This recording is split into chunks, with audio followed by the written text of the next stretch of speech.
Hello and welcome to our first episode of Venues. I'm Brian McComas of the B-Max Show. I'm also a singer-songwriter and national recording artist.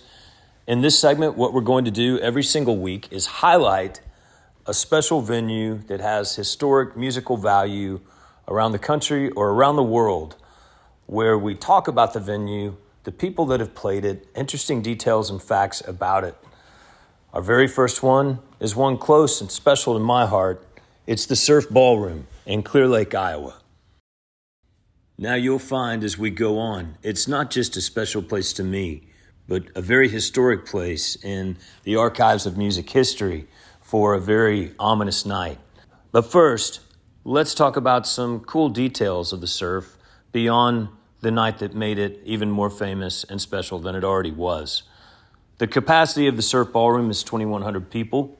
It's about 30,000 square feet of entertainment area. 6,000 of that is dance floor area.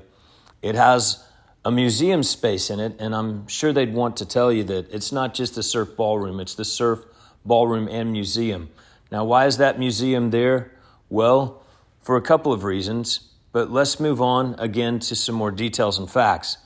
Built or rebuilt in 1948, the Surf Ballroom was originally built in 1933, but it was destroyed by a fire in 1947. That's why they rebuilt it in 1948 across the street. It's one of the first places to actually play rock and roll in the state of Iowa, so they were forerunners, and they still have great shows there now. So if you want to go to the Surf Ballroom, all you have to do is look them up online. You Google them, they're going to come up. Buddy Holly was 22 years old on February 3rd, 1959, and along with Richie Valens and J.P. Richardson, also known as the Big Bopper, his plane went down after playing a show at the Surf Ballroom right there in Clear Lake, Iowa.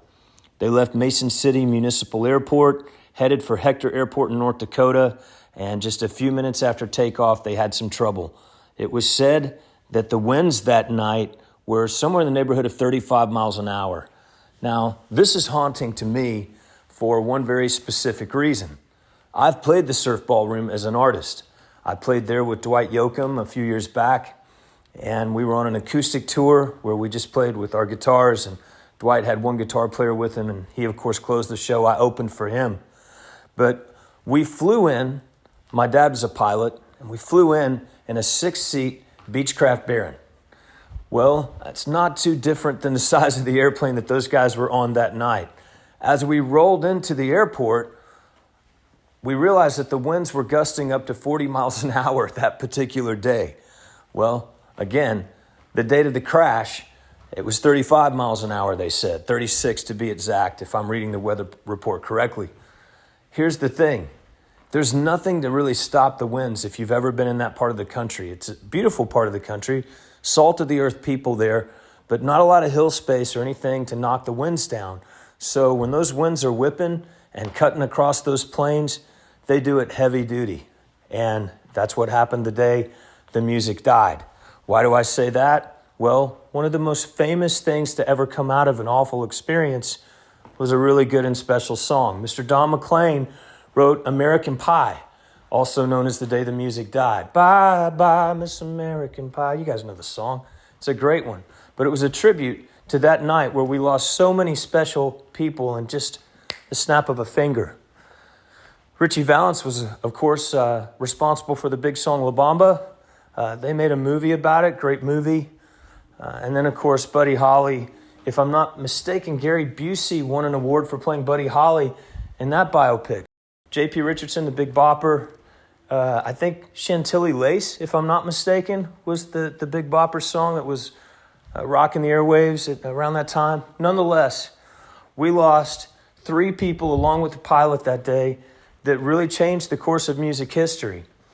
I saw myself, when I was there, the phone booth that Buddy Holly made his last final phone call from that evening before they took off. And of course, that folklore of, and I believe it may be fact actually, of where Richie Valens got on the plane because he won a coin toss. And then of course, Waylon Jennings got talked out of his seat because one of the other guys was sick. We wouldn't have had Waylon Jennings if he hadn't been talked out of his seat that night. we would have lost so much more in addition to what we lost musically that evening. The Surf Ballroom, as you can hear and see, not only full of great music now, but great history from the past. It's an amazing place to visit. If you're ever in that community, as I said, the people are great. The owners of the building are fantastic. They have preserved the history of an awful time in a way that celebrates the music of those guys' lives. I would suggest the Surf Ballroom is a place that you stop by for sure if you're ever close to it. One of the coolest venues that I've ever been to. Ask them about a booth upgrade when you're there, and hang out with the locals and other people from around the world that come to be part of the musical experience at the Surf. This week's venue. Check us out every week where we highlight a new venue. Venues is brought to you by 3 Anchor Media. Thanks so much for listening and looking, guys. We will see you next week.